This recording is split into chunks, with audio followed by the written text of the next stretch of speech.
Alright, I'm doing this for myself and practically nobody else. I don't know how many people would care about this, but I'm gonna do a bit of a tier list for my favorite band, the Velvet Underground, and all their official releases on their albums, all the songs on there. Um, Before I start, I just gotta move this right there, where it belongs. Squeeze is not a Velvet Underground album, so I don't want to hear that. Alright, anyways. Start off with Sunday Morning. Sunday Morning is an excellent song. From what I can decipher, I mean, I don't know, decipher, it's more interpret, and that's the case with a lot of these poetic ones. I think it's about a man with paranoia, maybe from a hangover, maybe just paranoia in general. He has a problem with it, but nonetheless, his paranoia kind of gets to him, and he's seeing things that aren't there, and it's kind of stressing him out, like he's not having a good time. It's just I don't know, man. Nico's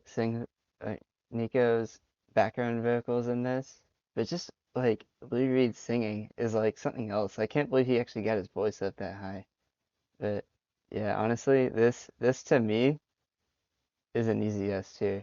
Like right off the bat, first song they ever released on an album that they did, like absolutely awesome. I'm probably gonna order S tier. I don't know if I'm gonna order the rest of them though, because that's so much work. All right, I'm waiting for the man. This song is considered by many to be one of the most influential songs on punk and it's and like a lot of genres. It's very good. Like its content that it talks about is very different, right? Sunday Morning, like that's just a pop song, right? But this is where you're starting to get into some iffy subject matter for the time. Um, and I don't know. I think it's very catchy. There are some very good lyrics in here. I don't think it quite lives up to Sunday Morning, especially because Sunday Morning was written like so fast. This was like planned out, and Lou Reed already had this under his belt. I'm gonna give this one an A tier though. It's still a very good song. All right, Femme Fatale, definitely one of the weaker ones on the Velvet Underground and Nico. Not to say that it's a bad song by any means, but it's just I don't know. I think the best part about it is like you can tell that the band members didn't really want to do the song either. Because this song, Andy Warhol told Reed to write a song about someone in his factory, so he did. And so everyone just sounds kind of like apathetic and like half caring for the entire song, including Nico, who's singing the vocals. Although it sounds like she's trying the best. But I love like Lou Reed and I think it's John Cale doing the she's a femme fatale, like that kind of thing in the background. I think that's hilarious. But I don't know, it's alright. It's a C tier. Not the Velvet Underground's best. But speaking of the Velvet Underground's best, let's talk about Venus and Fairies. Oh my gosh. If this song is absolutely revolutionary.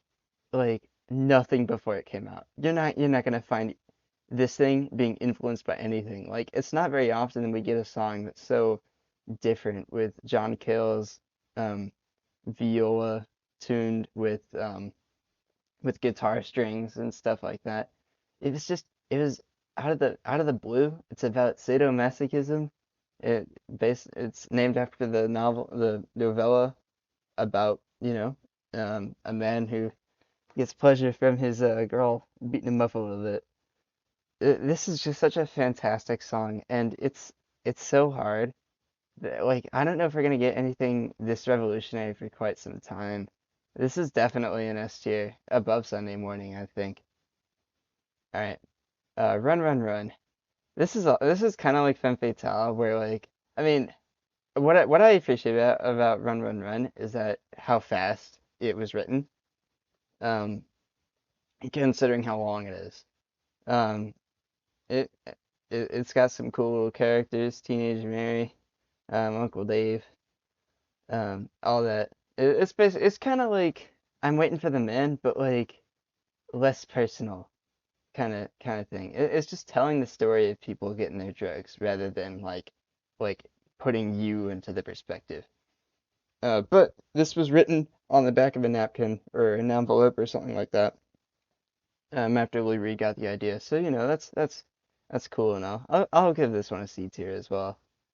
Definitely not the best on the Velvet Underground and Nico, but I still love the song. I love all the songs on that album, and I just love all these songs in general, to be honest. Maybe not some of the D tier ones, but I love these songs. All right, All Tomorrow's Parties. This is probably one of the most like dramatic songs the Velvet Underground has ever done, and in my opinion, it's Nico's best song that she sung. It's just it's so dramatic, um, and you can kind of like hear the pain in her voice. Like I don't know too much about Nico's background, like if she like came from poverty or not, but if she didn't, this song definitely makes it sound like she has that kind of experience, and I don't know, man. It's really cool. Just kind of, yeah, it's talking about like what it's like to be, a poor girl being invited to a rich people party, and you just feel like you don't belong because of your class. And yeah, I don't know, it's pretty powerful, pretty moving song. I'd probably give it an A tier. Very well done. Now, but speaking of moving songs, up next is Heroine, which in my opinion is probably the best Velvet Underground song, period. Like, without question. This song is freaking magic. And when I first heard it, I hated it. Like, I always skip the song because I hated the crescendo and just how noisy and like the music and the instrumentals, like how it just all did that. I don't really like talking about this song because I don't know why I like it, and I'm afraid that if I explain why I like it, then I'm not going to anymore. So all I'm gonna say is that this is the best. This is the best song, hands down. There's no better one. It I don't know, man. There's just a magic to it. If you haven't listened to it, listen to this song. It's so different and very weird to anyone who's not really into this kind of music. But yeah, man, I freaking love this song, and I don't know. I remember writing about it for a school project one time. I chose that as my song because I think the poetry in there is just so beautiful and so well constructed. Like I don't know. I'm just gonna move on to the next one. I can't with that song. All right, there she goes again. Yeah, I this is a good song. Yeah, I mean, I this is one of the first songs I learned how to play on the ukulele, and it was definitely like my most well like refurbished one, I guess. Um, yeah, it's pretty blatantly about prostitution. I mean, like it doesn't say it directly, but it might as well have because it's pretty obvious in its subject matter. And once again, it's one of those revolutionary songs for its time. Yeah, and it's nice and short. Like it works very well on a playlist. I'd probably give it a B tier. Um, yeah, I like it. I like it. It's not bad. I'll Be Your Mirror. This is the last song that Nico sung on this album, and man, it's pretty good, man. Like I can I think Nico really did kind of sing this one from the heart. I would put money that on the line that she's had some kind of some friend or some like maybe a lover or something that just doesn't really like feel confident in themselves, but she's just trying to tell them that like she's there for them, and like that's really what matters. And it's such a powerful message, and we don't really like just how poetic this all is and how it's sung and everything like that, and the instrumental. It's pretty awesome, man. I'd give this an A tier for sure. All right, the Black Angels Death Song. All right, this one is also one that I skipped before, but I love it now, man. Like, it's supposed to be nonsense. That's the thing. Like, this whole song isn't really meant to make much sense, and Lee Reed himself said like the lyrics don't mean anything. It's just like words that sound nice together. Basically kind of like another instrument, if you will, just like spouting poetry. And they actually ended up kind of using that idea later in the murder mystery, which I'll talk about. But yeah, whenever they would go like into clubs and stuff, there was one club that they went into where they played this before, and then the manager said, "Do not ever play this again." and then they went in next week, and then they played it again, and then they got kicked out. Uh, so yeah, the song has its own power in a sense. I'd give it a B tier. Um, it it's not like as genius as some of the S and A tiers, but it's a funny song, I think. All right, European Sun. This song is just wild, man. I this one probably took me the longest for me to like it, but I love it, man. Um, and I think my favorite thing about it is probably just the ending chord. The ending chord is like foul and like dissonant, and it's just not like ugh. It leaves a bad feeling in your stomach, and that is how they end the album, is with that nasty chord. And I just think that's a perfect way to end this album. The whole album is freaking nasty, experimental, dissonant, never before seen. And this song is just a great jam session to end it all. Um, I'd probably give it a somewhere between a B or a C. I'll do the top of C because I think that um there are songs that are better than it that should be in the B tier. All right, and that concludes the Velvet Underground and Nico, which is definitely my favorite. It's probably my favorite Velvet Underground album. Like I call it my favorite album of all time, and it definitely is. Even if it like actually isn't, I think it deserves that title. If that makes any sense. But this next album, White Light, White Heat, probably that one is the one that I kind of go back and forth between. But let's talk about the title track. Uh, Similar to the Velvet Underground and Nico, White Light, White Heat goes down some really interesting paths, but I think it does it even more so, and it gets even more experimental, which I love. This title track is indirectly referring to the use of methamphetamines. So, taking a different drug approach. But I think unlike heroin, it's a lot more catchy of a song. Um, almost, yeah, because heroin isn't like meant to be a catchy song, but this one I think is trying to be it a little more so. Um, I think White Light, White Heat is definitely an A tier for sure. I mean, this is a great way of starting the album. I love this song. All right, The Gift. This is an interesting one. I liked the idea behind it with the whole uh you know having instrumental in one ear and then a story in another. And I think the story is cool too. Like it's a funny story. I think the story is that Lou Reed got like a B minus for it or something. But I don't know. I think it's clever. It's got a lot of cool symbols, metaphors, and like foreshadowing that happens. And what I love is that the instrumental will like start producing feedback whenever it talks about like what's it Waldo's stupid idea, which I think is really clever, which shows that like it's not just a random instrumental. Like they really like timed it well with this story, with John Cale reading it. So I think that's cool. And I think just for that level of thought, it's probably a B tier. The Gift is a cool little song. All right, Lady Godiva's Operation. This is probably like the most crazy song ever because it's about the operation of a trans man, a botched lobotomy. Like this idea didn't exist, man. Like, and there's so much at the time, and there's so much like stuff in here that was crazy ahead of its time. And I think it kind of shows like Lou Reed's like kind of involvement in that community and stuff. I know that his parents made him go through electroshock therapy to kind of like cure him of his homosexual like urges as a kid, or like ideas. I'm pretty sure he was bi, but I don't I don't really know. I don't know if many people know that fact or the truth of it. But yeah, this is a great song, and I'm currently learning it on guitar right now because it might be the most catchy one.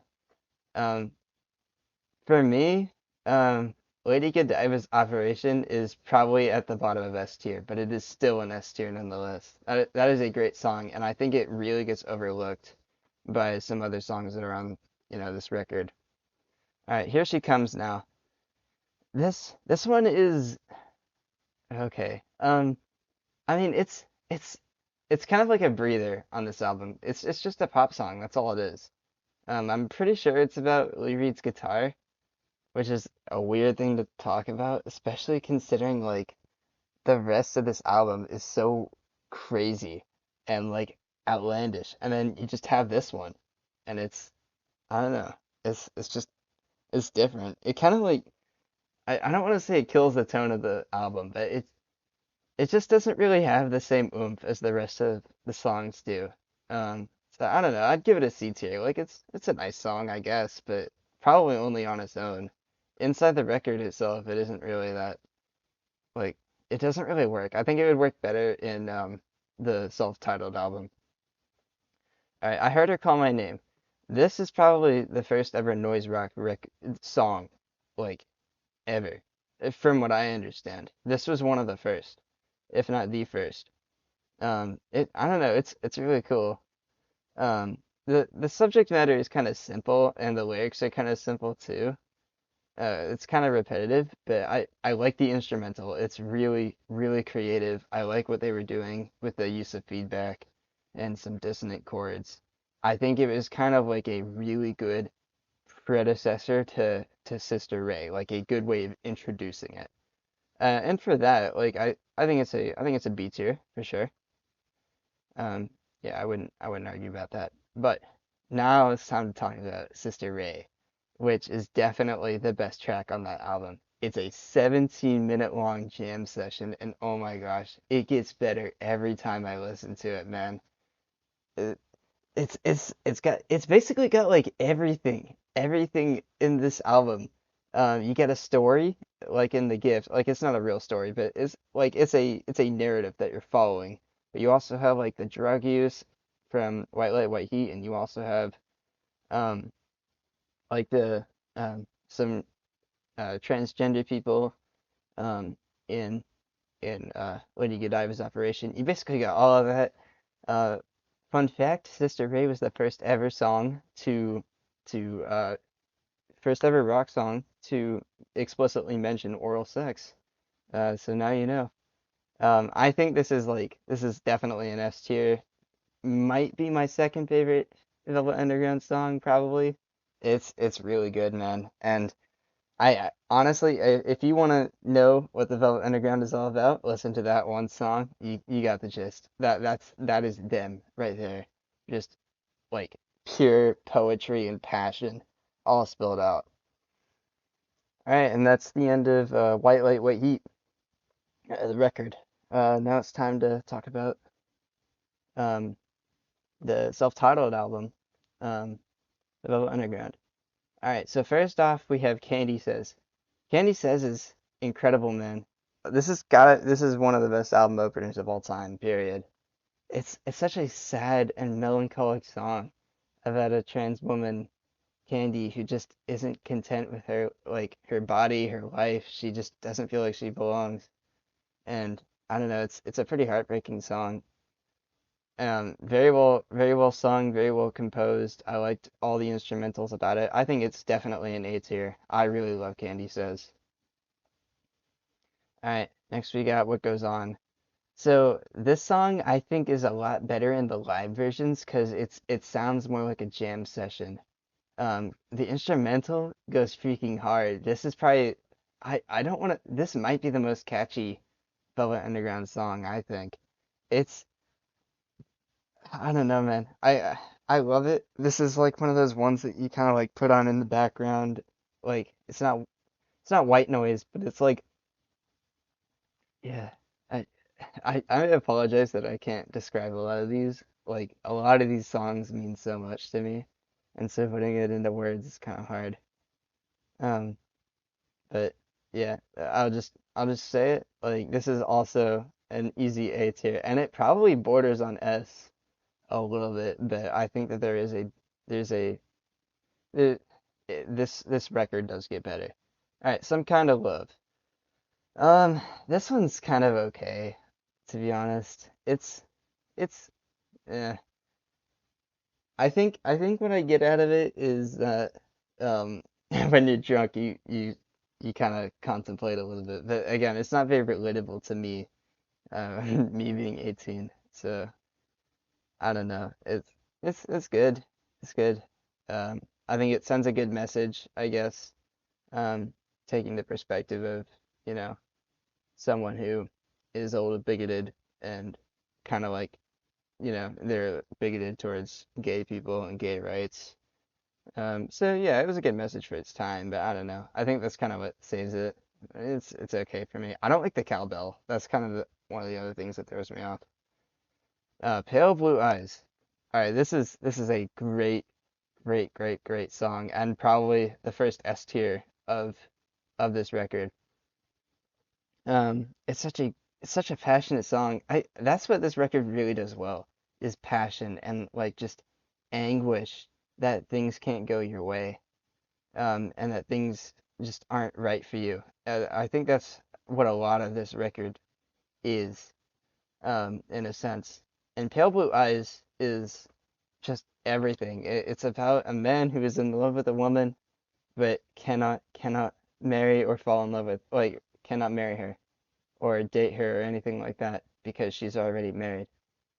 And yeah, and he has to live with that. The woman he loves is taken by someone else. It's so heart-wrenching and such a great song to listen to. It's that, like I said, it's definitely an S tier for sure. All right, next up we have the what I call the holy trinity of this album. Jesus, beginning to see the light, and I'm set free. Jesus is an interesting one because it's so easy to take. Like, I feel like this song is the easiest Velvet Underground song to take out of context ever. Because I feel like my freaking old church could have played this song as a worship song and nobody would have known any different. It just sounds like one. They wrote a freaking worship song. That's all it is. It's about someone who found Jesus and that changed their life. And so for that, I give them a lot of props for writing such a weird song for what they're used to. Um, yeah, I don't know. I think that's kind of what really saves this record is that it's so different from everything that they've done before. Like, they're known for being avant-garde and experimental, but all of a sudden they've just written like an acoustic worship song. So I'll give it a B tier for sure. Yeah, it's an interesting record for sure. It's an interesting song. All right, beginning to see the light. This is like this is kind of like what's happening. So they found Jesus, right? And now they're feeling enlightened. They feel like they kind of know stuff. They know a little bit more than the average person. Like, they're starting to understand. They're starting to feel that. They're starting to feel a little righteous, if you will, but not quite. But they're getting there. And I like how all the lyricism is done here. Um, and I don't know, it's a nice catchy song too, and that's pretty important. I'd also give this one a B tier, only because both of those are in B tier, only because they're overshadowed by I'm Set Free. I'm Set Free is the conclusion of this trilogy where this born again Christian now feels that they are morally superior to everyone else. Therefore, they are set free. They are set free from kind of rules or whatever because they know them and they know the rules and they are the rules because they have Jesus and they have everything, right? But my favorite line from here is I'm I'm set free to find a new illusion. They they you know they want more of this like kind of power in society because now that they're Christian they have this influence. So what else can they do? It's a great song. I'd put it in A tier for sure. All right, here comes the first song where, like, I don't know, it just feels so bland and nothing compared to everything that the Velvet Underground has done. That's the story of my life. I don't really know how this fits in with anything in this album. I guess maybe you could add it on to the trilogy, but it just doesn't really feel like it fits there because it's not talking about anything. There's nothing really going on here. It's just uh I don't know, sort of a pop song, I guess. I don't really know what to call this. It's just okay. Uh, I very forgettable though. I usually would forget that this is in this record. So I don't know. I'll put it in D tier for that. Okay, the murder mystery. What an idea. I'm glad that they did this song because it shows that they were that this is kind of like their final experimental thing that they did. Um, Arguably. But I don't know. So even though they openly admitted that the idea of using like two people reading poetry, like as sort of like a like two guitar riffs would be, is just didn't work. I still applaud them for their efforts, and it's such a cool song. I love the instrumental. I love just all the chaos that's happening. The freaking like Doug Yule slamming his hands on the piano at the very end of the song. It's just funny. It's a great song. And obviously, you know, Maureen Tucker doing some vocals. That's pretty nice. But I'll talk more about that in the next track. But yeah, the murder mystery, cool idea. Even if it didn't work out, I still love the song. I'll give it a B tier. Um, but I feel like if it did work, it'd probably be an S tier. It just didn't work out that way. All right, After Hours. Now, whenever I show this album to people, they cannot believe that this song was released in 1969, and I still can't believe it, because this is speaking white girl ukulele song. This is like bedroom pop. That's what this is. And this came out like way before all the rest of it. This song baffles me as to how it exists, how they did it. I don't know, man. This literally was the first of its kind. There was nothing like this at the time. And just for how revolutionary it is and how like passionate the lyrics are and how like poetic they are, this is easily one of the Velvet Underground's best songs they have ever made. I would probably put it like here in S tier. I think it's by far the best song on the record. Even though Pale Blue Eyes is definitely like the most potent, this was the most revolutionary and probably one of the most revolutionary things they ever did. Like period. But nobody talks about it, I feel like. And it's really strange. But this song just always steps out in my mind. It's crazy. Okay. And finally, we're on to Loaded, their last real album. I'm not, again, Squeeze got its own category for that reason. There is a 2015 remastered version which adds a couple more songs, but I didn't include them because they're not like an official release. Um, but yeah, we'll start with Who Loves the Sun. This this is also debatably the most catchy song the Velvet Underground has ever produced. I've had this song stuck in like whenever I listen to this song, I would have it stuck in my head for the entire day. Like it overpowers the other songs with how catchy it is. But I love that it's like a freaking Beatles riff. I like they're kind of making fun of the Beatles in this one with how they do their songs. 'Cause yeah, it everyone was trying to copy the Beatles, so why not they copy the Beatles too, right? Um, but yeah, it's a good song about being distracted by events that don't really matter in life. Uh, or being like you're distracted from the little things when heartbreak happens. I think it's a fantastic song. I'd give it an A tier for sure. Okay, Sweet Jane. I don't like this song as much as other people do. Like it's still a nice little song, but I don't know. It just feels like I it was a radio tune, I think, when Lou Reed did his version of it like as a solo artist. I don't know if the Velvet Undergrounds did or not. I don't know. It's a nice little song. It's a cool little rock song. That's pretty much all I have to say about it. It's probably like a B tier for me. But even that might be stretching it. Okay. Hold on. Sorry for the pause. I have to pull up Loaded because I forgot to pull that one up beforehand. Okay. Rock and Roll. That's the next song. Sorry about that. Um, Rock and Roll. I don't know. It kind of feels like Sweet Jane. But yeah, honestly, yeah, it just feels like Sweet Jane. Um, kind of a similar thing.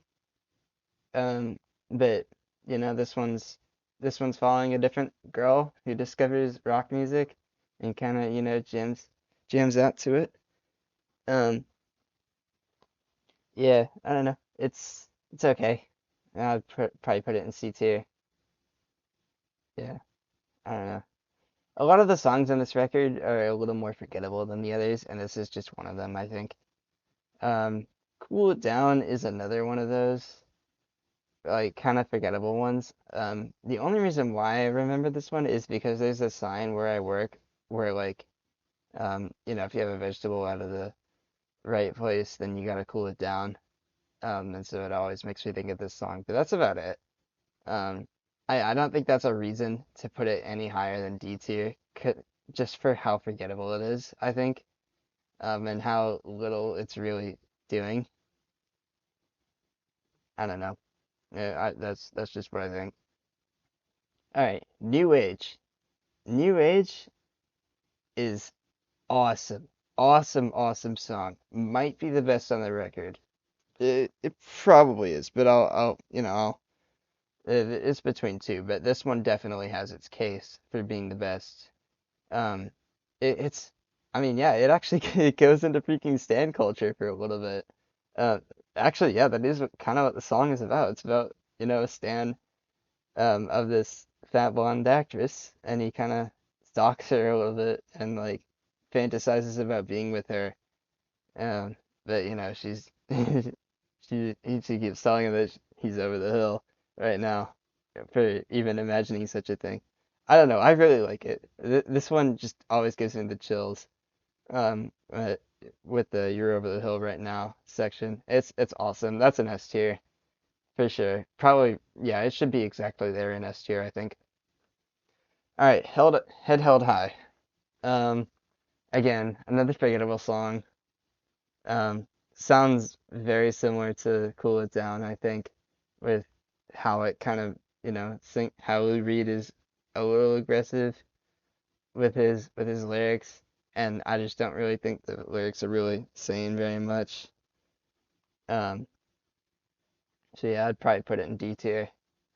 Lonesome Cowboy Bill also does the same thing. This one they would play all the time at their live concerts, but I don't know, I didn't really feel it. I guess I don't know, just not really my thing. So yeah, I'll probably put it in D tier. I Found a Reason though. This is a much better song, a huge improvement from those ones. Um, it's a love song, but I like the like the background vocals with the ba ba ba ba. I like this stuff. It gives it a really nice airy little atmosphere to it. And I think yeah, it really adds something. This one's definitely an A tier for me. I don't know, I really enjoy it for some reason. Train Round the Bend. This one, I definitely remember this one a lot more than those three. I think in terms of lyrical content, it's relatively like the same. It could be different. I don't know. I haven't looked too much into the song, but it definitely is probably a C tier. Like I can get behind it a lot more than the D tier ones. All right, and then finally to wrap off this entire tier list, I have "Oh Sweet Nothing," which also has a very good case for being number one on this record. I think what makes it really stand out is first of all how long it is, and so like how drawn out and jammy it kind of sounds. But it's like I don't know, Lou Reed definitely was on like another level when he was singing this one and writing this one. It definitely it's so transcendent in a way. Um, and it's it's one of those ones where I have a hard time like trying to read his emotions, his emotional state when he's singing the song. I think he just is feeling the song when he sings it.